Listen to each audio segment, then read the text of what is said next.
Donc on passe sur une base de sac Dart 5.11, coloris noir, le plus le profile possible. Donc, on va accéder donc directement à la poche principale. Donc, le sac est directement monté sur velcro, d'origine.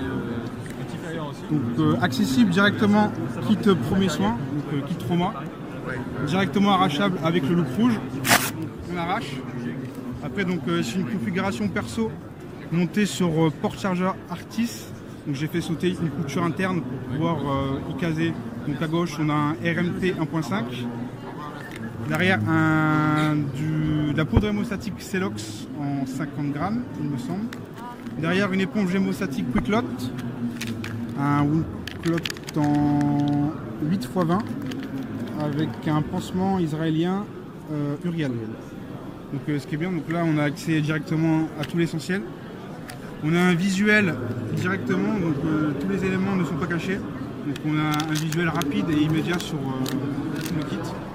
Voilà, donc ça, c'était en plus, c'est toi qui as fait les kits sous vide. Hein. Donc ensuite, j'avais déballé le pansement Uriel, qui était donc d'origine sous vide, mais je l'ai déballé puis remis sous vide. Donc certes, on perd on perd le côté stérile. Je pense qu'au feu, après stérile, ça veut tout dire et rien dire. C'est ça. Donc après, j'ai fait une petite entaille au couteau, avec après, on peut voir ici. Donc après, pour faciliter l'ouverture et le visuel, j'ai rajouté un coup de vernis ongle fluo pour immédiatement au feu voir l'ouverture arrachée et perdre le moins de temps possible. Donc ça c'était le premier kit arrachable directement. Donc après on passe sur c'est toujours une configuration pro. Donc sur mon chargeur, deuxième chargeur SIG 22, ma lampe tactique Surfire. Donc c'est une E2D LED, ancien modèle 200 lumens. Un petit Sialume d'appoint. À côté un petit Serflex, toujours un deuxième Sialume au cas où. Donc ensuite sur le panneau molly du sac à droite on a des bouchons d'oreille Surfire EP4. Donc pareil, fixé avec c'est une configuration maison. Hein. Donc voilà, j'ai fait un trou au milieu, rajouté un petit bout de paracorde. Donc voilà. À gauche une petite lampe, une Niker tube. Donc voilà pour avoir de nuit un visuel au sac immédiat. Donc on allume. Et directement on a un éclairage qui sert exclusivement au sac. Donc pour se repérer, arracher un item ou un élément directement. À gauche on a un petit porte-clés Rescumi, donc pareil, arrachable directement. Donc après on passe sur la deuxième trousse anti-trauma qui reste à demeure dans le sac à dos. Donc arrachable également, monté sur velcro. Donc on retrouve en extérieur en accès immédiat un RMT, un 2. Ouais, donc l'intérieur de la trousse, également, ça c'est un petit bout de velcro rouge que j'ai rajouté moi-même pour le marquage médic. Voilà. Donc voilà, trousse arrachable directement. Donc on arrache.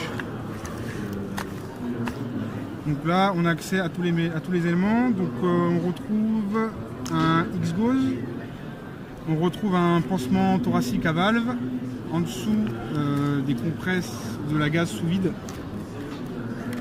Donc ensuite derrière on retrouve un petit Quick-Lot en 8x20, de la poudre hémostatique toujours Celox. De l'autre côté, toujours un garrot Uriel avec pareil de la poudre hémostatique Celox mais en seringue pour les blessures par balle. Donc derrière on retrouve une petite couverture de survie sous vide, toujours avec sous vide, les petites encoches. C'est toi qui l'as remis sous vide en fait. Ouais, c'est moi qui l'ai remis sous vide. Donc toujours sous vide, les petites encoches avec par-dessus un petit coup de stabilo ou un petit coup de vernis fluo pour directement se repérer. Repérer l'ouverture, comment arracher. Et devant on a sur pareil, moi qui l'ai mis sous vide, un petit kit entre guillemets fisu. Avec 2-3 compresses, pareil, là un Celox, un Quick-Lot pardon, plié. C'est un 10 par 10, hein, c'est ça? Ouais, c'est un 10 par 10, avec tous les éléments, on a un petit pansement, on a Stéristrip, et je crois qu'on doit avoir une ou deux compresses. Donc voilà, également la plaque balistique qui est à l'arrière du sac.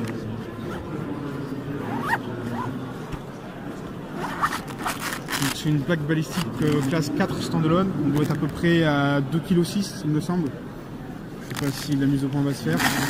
Voilà, donc le sac est pourvu donc, de velcro côté femelle donc, sur la face interne. Donc avec de l'adhésif type ID Scratch. Donc voilà, donc j'ai fait un côté velcro donc pour immédiatement que ce soit donc que la face avant à la face interne soit solidaire et que ça bouge le moins possible.